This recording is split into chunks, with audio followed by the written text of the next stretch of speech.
in an effort to mark the 2025 International Open Access Week with the theme, Who Owns Our Knowledge? The Nnamdi Azikiwe Library, University of Nigeria, Nsukka, organized a one-day workshop on the 29th of October 2025 on the topic, Advancing Research Visibility and Open Access in University of Nigeria through TERAS. This year, I bought some of them, and I asked myself, how many of those books have I been able to devour? The university librarian, Dr. Promisa Ilu, gave her opening remarks as she spoke on the theme, Who Owns Our Knowledge? Your paper is published in some places, you might be surprised to hear that there are times you want to access that you cannot. Your friends want to access your paper. Your friend, colleague, they cannot.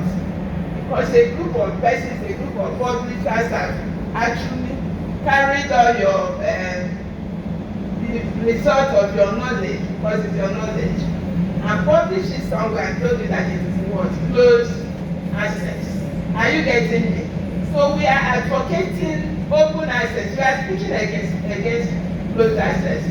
I've actually been involved. Not this thing I'm going to do that is not just few minutes as we do, but the main thing is what I'm talking about. I belong to WACRE, West and Central African Research and Education. This was followed by the presentation by the acting head of the E-Resources Unit, University of Nigeria Nsukka Library, as she spoke on TERAS and open access and the adoption of TERAS in University of Nigeria Nsukka. So we thank God for our new Vice Chancellor, Professor Simon Otoaya, because he made it possible for me to travel and then obtain knowledge on this. My librarian, I thank you for this great opportunity and privilege to come and talk about what is happening globally. This is Open Access Week, and we said we're going to key in and let our voice be heard. Thank you very much. I also recognize the Deputy University Librarians here and every other librarian and our visitors. Thank you very much. My name is Helen Eka Opala, and I'm the acting head of the E-Resources. Okay, so we are not going to take much of your time, but I promise you, you're going to take something, new knowledge back home today. Okay, so now what we have here is advancing research visibility and open access in University of Nigeria through TERAS. I don't know if we have an IR policy yet. Otherwise, the IR policy should have this item that maybe after 2 years of a student graduating, because 2 years is that window we give you to be able to publish your works. After 2 years, we should be free to put it up in our institutional repository, this space. This is University of Nigeria Nsukka. The #1 researcher is Professor Nnamdi Azikiwe. Sorry, this is supposed to be 81,000, it's a mistake, sorry. 81,376 citations. Then the second person is Chinua Achebe. Chinua Achebe was stopping everybody. But you know, Chinua Achebe is no longer here. So he doesn't write, he doesn't have new works that people can cite. Because now people are doing new researches. That is why. But they are still citing his old works. Still, he remains the second most cited author in University of Nigeria. Then we have this person, 45,587 citations, maybe an SMR PhD, no picture, 11,000 something, and then Professor. Assuming we are giving awards, these people will be getting awards every day, except to try to, don't get intimidated by another person's citation. Just try your best. Don't wait until you publish in a renowned journal before you can upload your work. Our repository is there, lying dormant, waiting for you. Come and upload your preprint. It's acceptable before you finish your work. You know what preprint is before it gets published. Come and publish it in the archive, in the institutional repository. Next slide. Okay, now how do you advance your research visibility? The #1 thing is to make your work open access. Make it open access. Make your work open access. And you enhance your research visibility. You'll be visible. Then you set up and maintain researcher profiles. Researcher profiles. We have social media for people, but for academics, you have what we call researcher profiles that make you visible, your works visible. You have academia.edu. You have OrgID, you have Google Scholar. Google Scholar is usually the #1 in our heart and in our mind. Google Scholar. You have ResearchGate. You have some other ones, even Mendeley. We have other ones, but these are the three basic ones that we say, okay, everybody in University of Nigeria so that should be able to create their profile on Google Scholar. The third thing is to create a blog to share your research. You know what blogs are? Blog is an online diary. You can actually create a blog and be talking about your research. I don't have, even though it's not acceptable for you to use blog posts as for you to use it as one of your articles or a researchable one. But then you can pick ideas. The white people, what they usually do, they talk about their research, they create blogs to talk about their research. They pick a particular published research, give you the link to the research on their blog, they talk about it. People create discussions, that is where they make enough impact talking about it, because you can't go to Elsevier to talk about your research work. It's just there. They published it, and those that own your knowledge, like the librarian said. But now you own your knowledge in your blog, talk about it. Or I recommend another training, faculty training, for us to do the practical, and I will show people how they can do this and the platforms they can use, the reliable platforms they can use as researchers to blog about their research works. Okay? Research visibility. Another way of advancing your research visibility is to make your publication easy to find.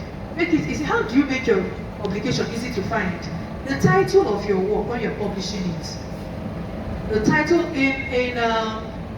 there's what we call search engine optimization, SEO, in websites, building when you're building your website design. Now, even on YouTube, when you're publishing, uploading your video, they teach you how to do your title very well so that it can be searchable. People can search it very fast, search it out very fast.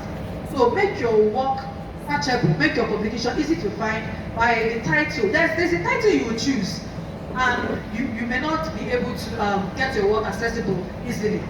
Okay, another step is to engage in research networking communities.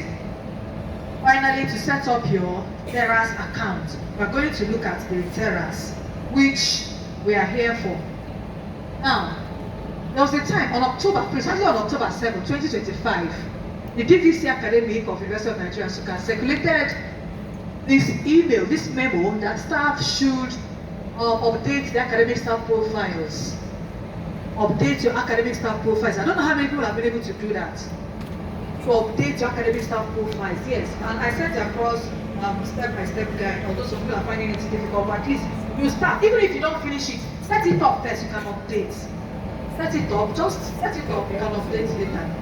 Promote them, something like that. Leveraging TERAS for evidence-based services. Once they hear promotion, they're right up, just do the right thing and then you have any problem. Okay, so TERAS helps for trend analysis.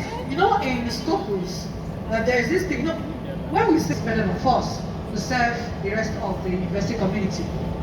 Next steps for improved adoption of TERAS in Nigeria, alignment with national and institutional open access policy, the need for unified metadata schema and compliance. You know what metadata is? The manner in which items, articles are labeled, identified. The items, the bibliographic details in books, in objects, in data sets, in articles. Okay? So the standard, just like in cataloging, TERAS promotes uploading everything. Undergraduate thesis, they are what uploading. Does it mean that we don't trust our undergraduate research works? Why do we now supervise them? And why do we have plagiarism check? Otherwise, so are we going to be armchair critics? Why don't we promote this? So who is responsible for saying, okay, let's have a policy, an IR policy? That is the big question and the responsibility I think librarians ought to take up, because it's not a waste that our undergraduate theses are lying there, as it is like it's a waste that their theses or projects, so to speak, are lying there on the shelves. Beautiful write-ups. Yes, we know that some people plagiarize, but there are some people that don't plagiarize at that level.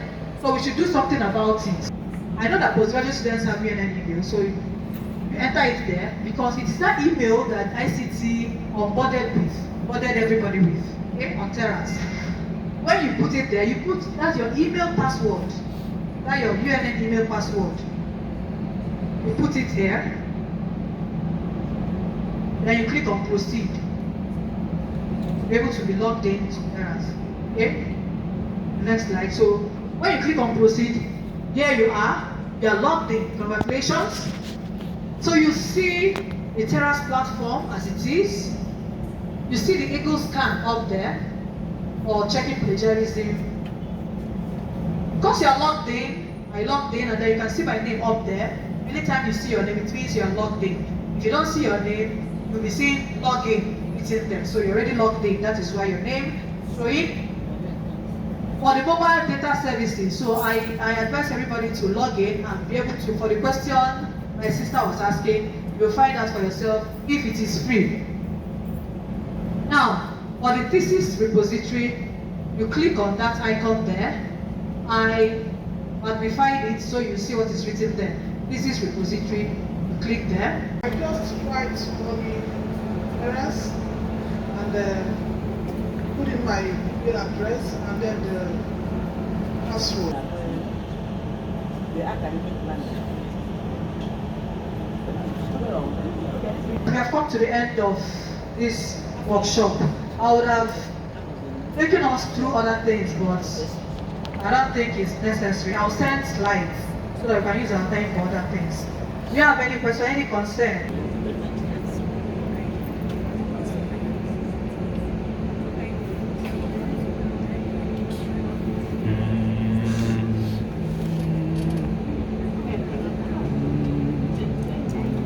Okay, so any challenge?